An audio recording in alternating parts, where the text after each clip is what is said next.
Les outils de Final Cut Pro.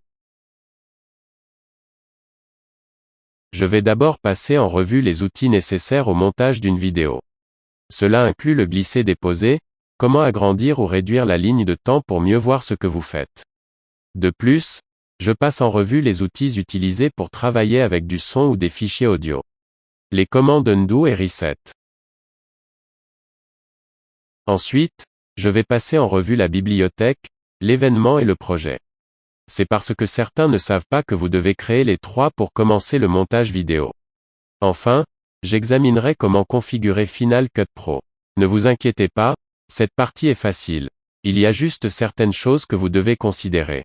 Par exemple, Final Cut Pro vous offre différentes options concernant l'endroit où stocker les fichiers. Après avoir regardé cette section de la vidéo, vous comprendrez pourquoi vous avez besoin de ces options. De plus, vous comprendrez pourquoi vous ne devez pas utiliser l'option vidéo YouTube et Facebook. Outils. Final Cut Pro a beaucoup d'outils.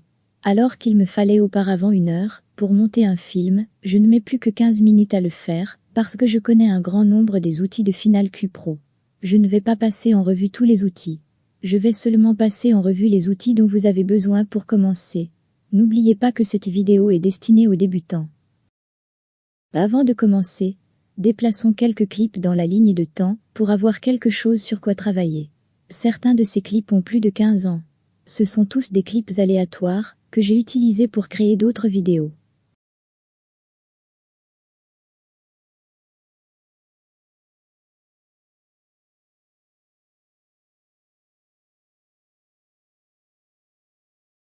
Glisser et déposer.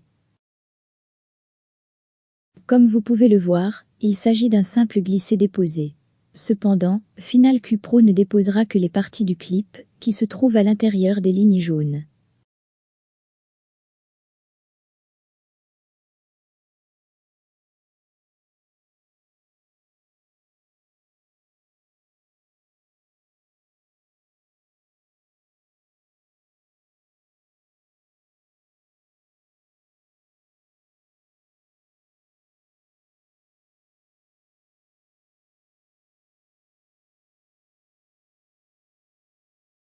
Si une partie du clip que vous vouliez n'a pas été glissée et déposée dans la timeline, vous pouvez faire des ajustements dans la timeline.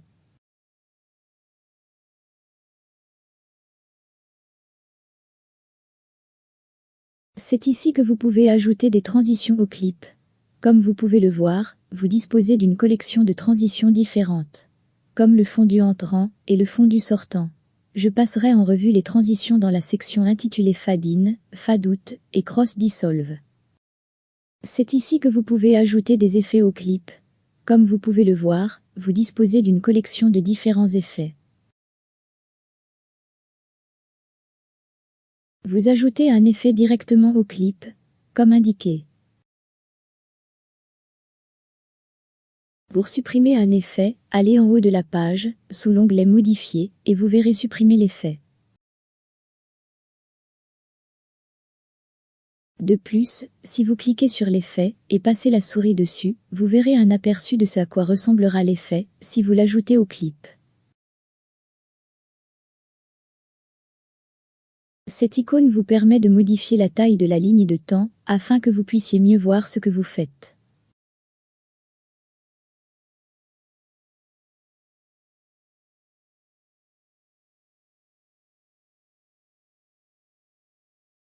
Vous pouvez également l'activer en haut, sous l'onglet Affichage, et choisir le zoom pour augmenter ou diminuer la taille de la timeline.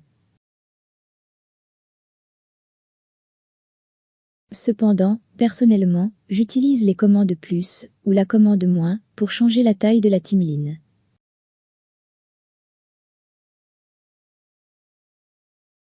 Pour déplacer les clips un peu vers la gauche, vous utilisez la touche virgule.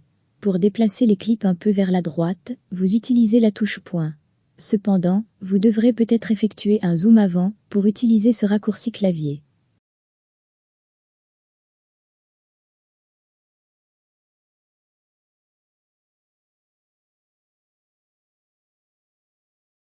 Cependant, en haut de la page, sous l'onglet intitulé Trim, vous pouvez utiliser les touches Nudge Left et Nudge Rig.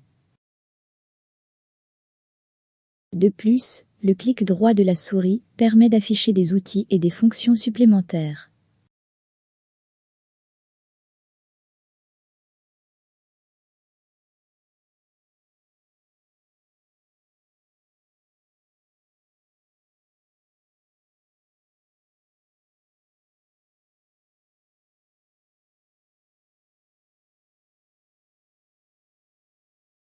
Il s'agit du bouton SNA.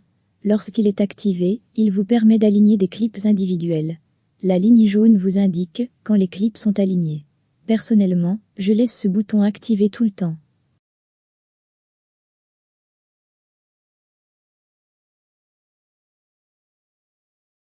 Cette icône permet de couper tous les sons.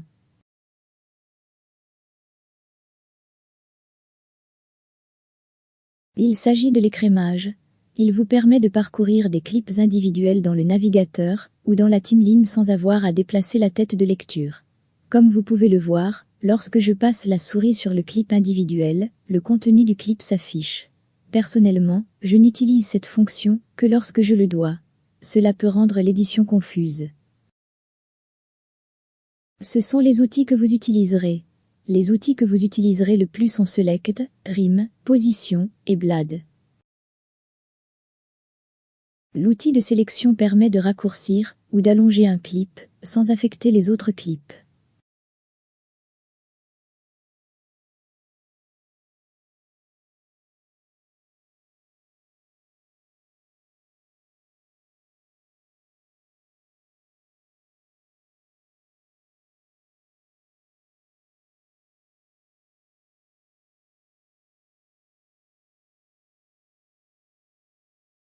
Cependant, si vous utilisez les outils de sélection avec des images fixes ou un clip vidéo raccourci, l'outil ajoute des cadres, ce qui a pour effet de pousser tous les autres clips vers la droite ou la gauche. Lorsque cela se produit, lorsque ce contrôle apparaît, il suffit de double-cliquer ici, au milieu, et il disparaîtra. Je considère que c'est un outil d'édition avancé, mais cet outil va apparaître. Cette vidéo est pour les débutants.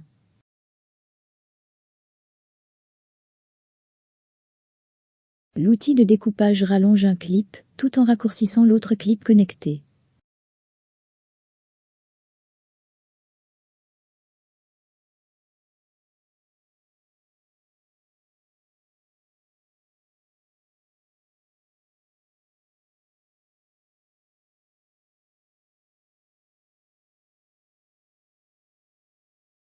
L'outil de positionnement modifie la longueur d'un clip tout en insérant un clip vierge.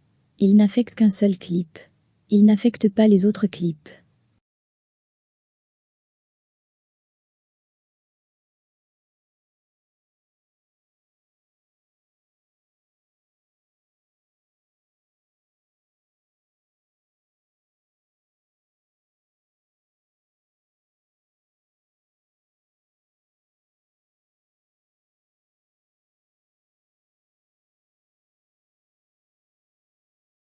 Si vous voulez vous débarrasser du clip vide, appuyez sur la touche d'effacement arrière du clavier. La touche Delete du clavier permet de supprimer le clip, tout en insérant un clip vierge.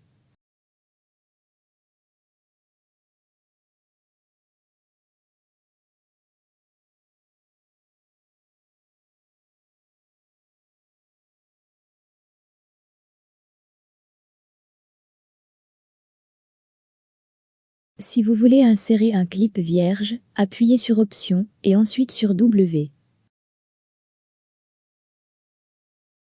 L'outil à lame coupe le clip en deux.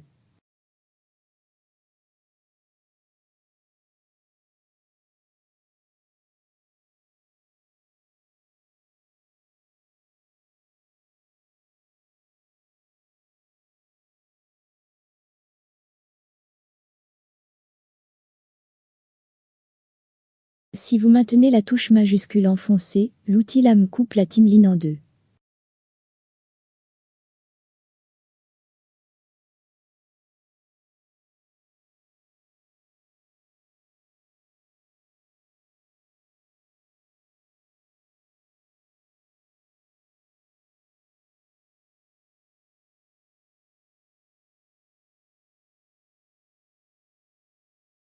Ce bouton remplace le clip actuel, dans la timeline par le dernier clip sélectionné.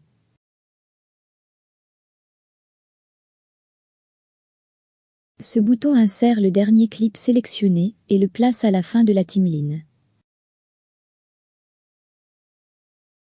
Ce bouton insère le dernier clip sélectionné et l'insère là où se trouve la tête de lecture. Ce bouton insère le dernier clip sélectionné et le place au sommet.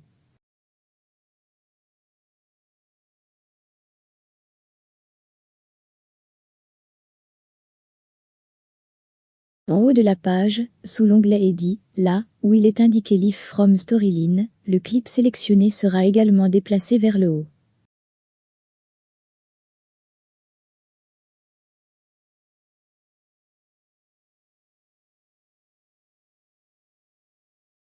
Vous pouvez modifier la position d'une image ou d'une vidéo. Dans la visionneuse, cliquez avec le bouton droit de la souris et sélectionnez Transformer.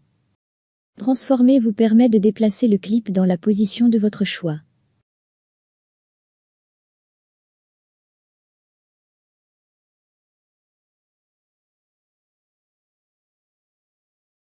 Si vous n'aimez pas ce que vous avez fait, cliquez en haut de la page sur Réinitialiser. Pour modifier la taille d'un clip, allez dans l'inspecteur et cliquez sur l'échelle.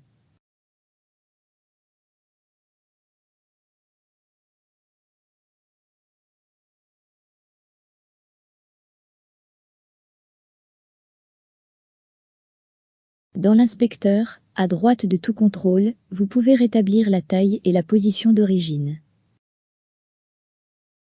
Sélectionnez Crow. Le recadrage permet de couper des parties de la vidéo ou de l'image.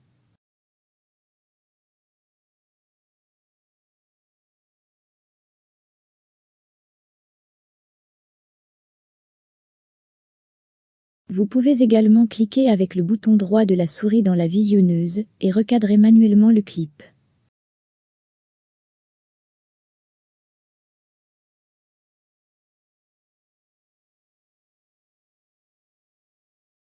Son. Tout ce que nous avons fait avec les vidéos et les images concernant le fondu entrant, le fondu sortant et le fondu enchaîné, nous pouvons le faire avec le son. De plus, il existe quelques fonctionnalités supplémentaires lorsqu'il s'agit de travailler avec le son. Pour que tout type de fondu fonctionne, il faut des images supplémentaires. Je vais donc réduire les clips sonores de quelques images. N'oubliez pas que vous devrez peut-être augmenter la taille de la ligne de temps pour faire des ajustements. Image clé du son. Ajoutons maintenant quelques images clés à un clip audio. Pour ajouter une image clé, cliquez sur le son. Puis, en haut, sous Modifier, sélectionnez la commande intitulée Ajouter une image clé à l'effet sélectionné. Ou vous pouvez utiliser la commande K. Je vais ajouter 4 points d'image clé.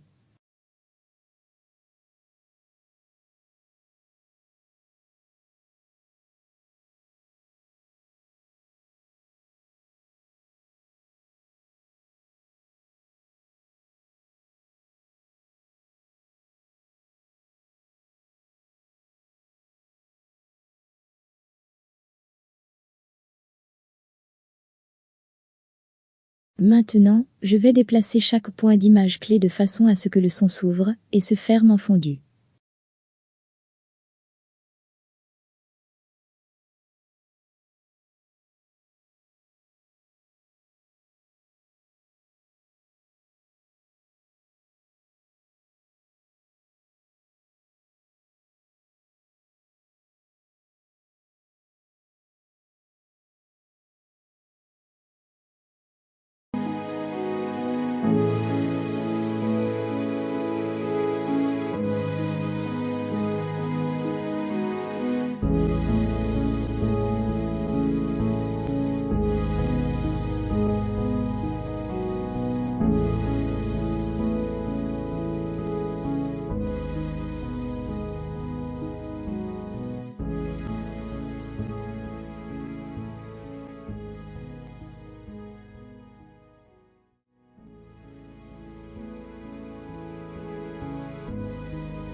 Si je rapproche les points les uns des autres, le fondu sera plus rapide.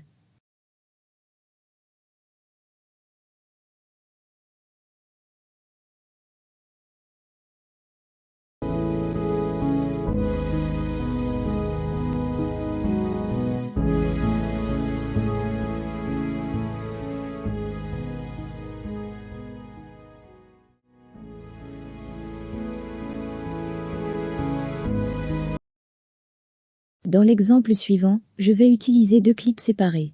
Un clip s'éteindra et l'autre s'ouvrira en fondu. Ainsi, lorsque le clip de gauche s'éteindra, le clip de droite s'ouvrira en fondu. Tout comme avec les images et les vidéos, vous pouvez superposer les sons les uns sur les autres.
Pour supprimer une image clé, cliquez avec le bouton droit de la souris, puis appuyez sur la touche de suppression du clavier.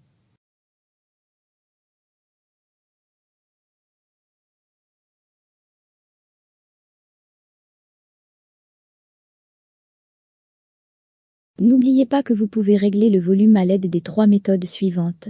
Cliquez sur le son et dans l'inspecteur, déplacez la barre de son vers la droite, la gauche ou tapez un chiffre.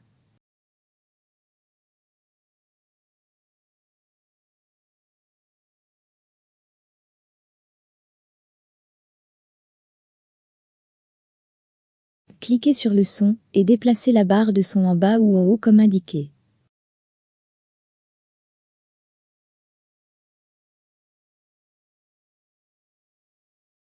Cliquez sur le son, puis sur le bouton droit de la souris pour ouvrir des commandes supplémentaires et sélectionnez Détacher l'audio. Cliquez maintenant sur le son en bas, puis cliquez sur Supprimer sur votre clavier.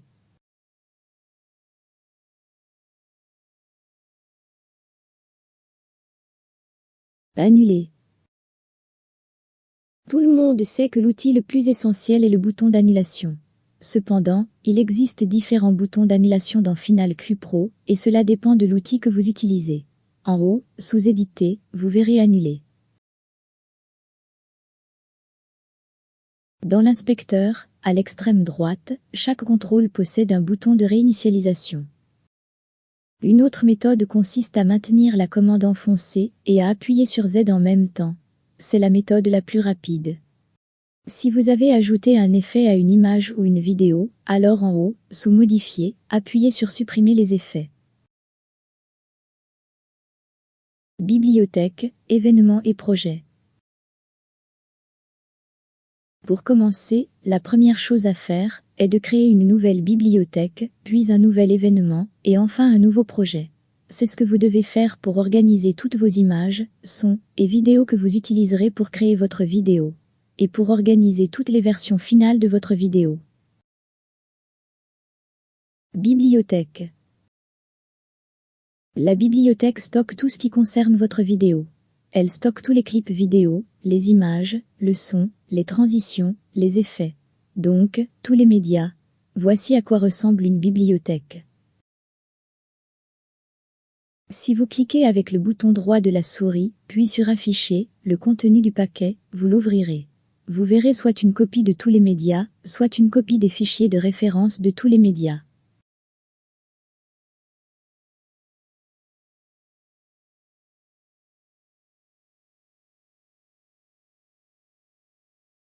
Maintenant, allez dans la nouvelle bibliothèque. Je vais nommer la bibliothèque Todd et la stocker dans un dossier nommé Todd.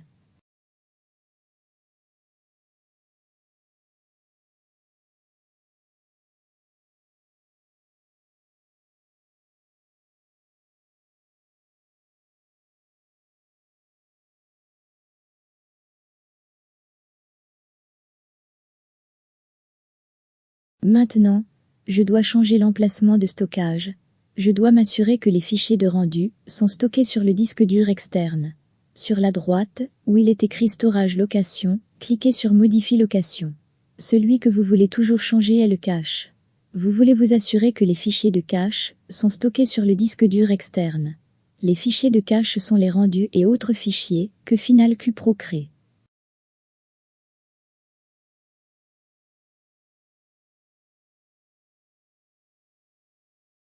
L'événement. L'événement est l'endroit où vous importez toutes vos vidéos, images, sons, et où vous les organisez.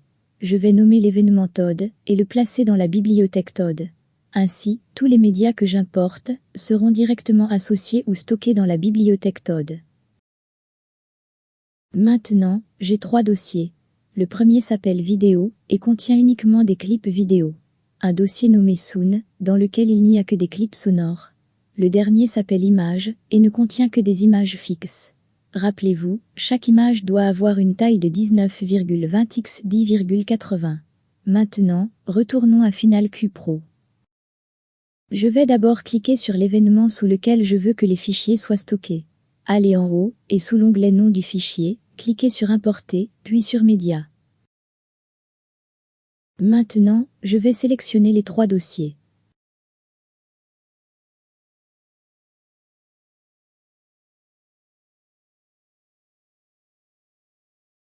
Comme vous pouvez le voir, Final Cut Pro a importé les 3 dossiers, avec leurs étiquettes, et les a placés sous l'événement nommé Todd. Passons maintenant au son du nom de l'événement. Si vous cliquez sur l'un des fichiers sonores, puis sur Play dans la visionneuse, vous entendrez le son. Je vais jouer environ 20 secondes. Il ne m'a fallu que 10 minutes pour réaliser cette chanson. Je jouerai la chanson complète d'1 minute à la fin de cette vidéo. Je vais faire une vidéo appelée « Comment faire de la musique pour les gens qui ne connaissent rien à la musique ?» Quand je dis 100% rien, je veux dire que la seule chose que vous savez est comment écouter de la musique.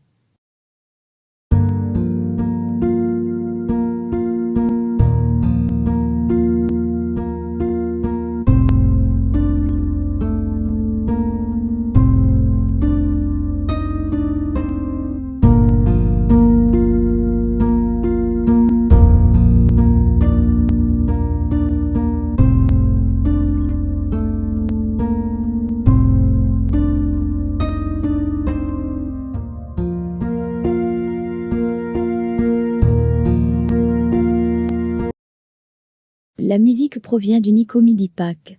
Je vais mettre un lien dans la description ci-dessous.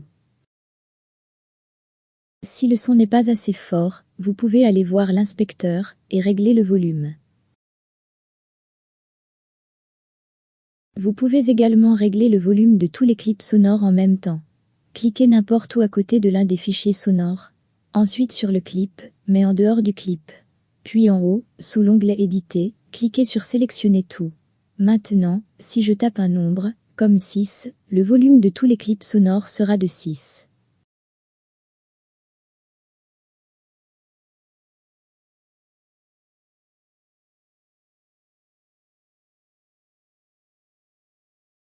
Projet.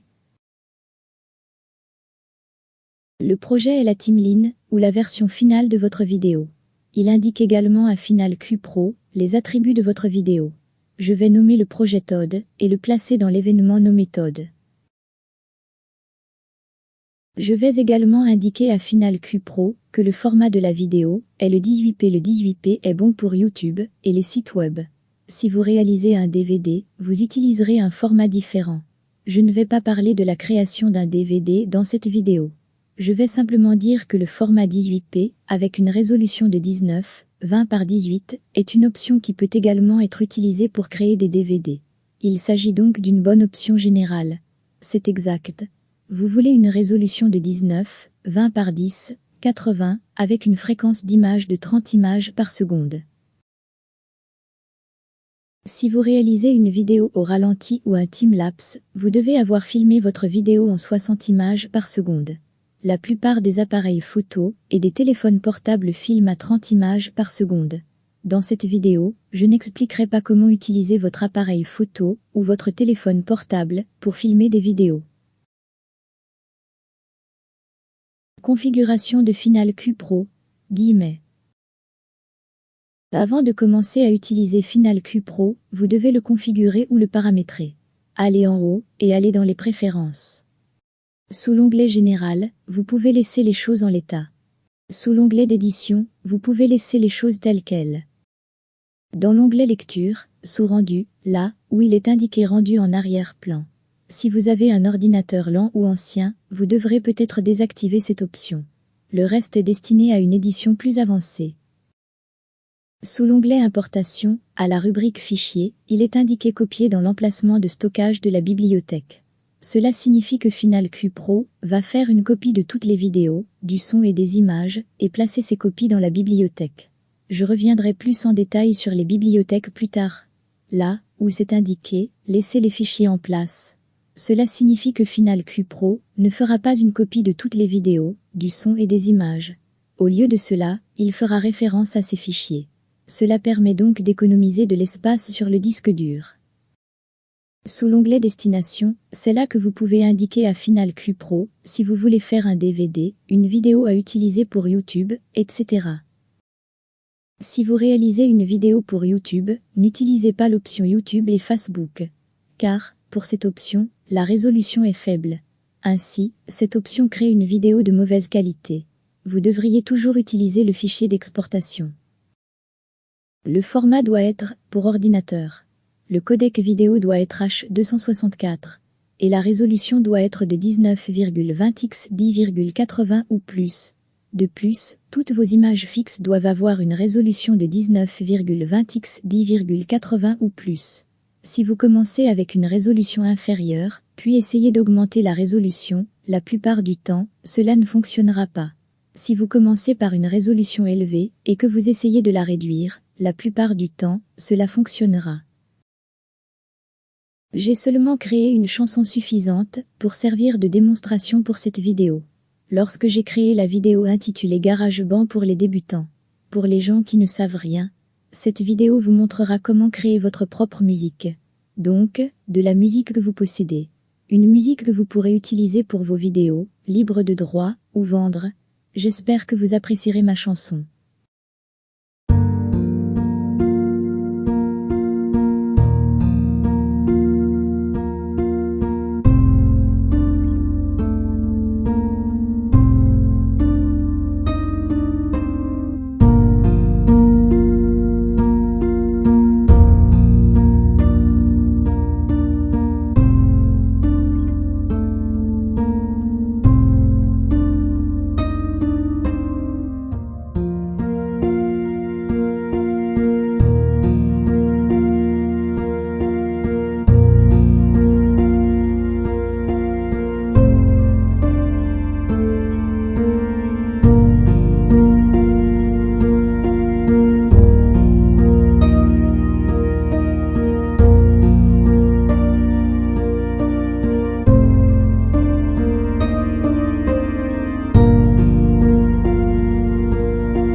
S'il vous plaît frappez comme, laissez un commentaire, ou vous abonner. Merci.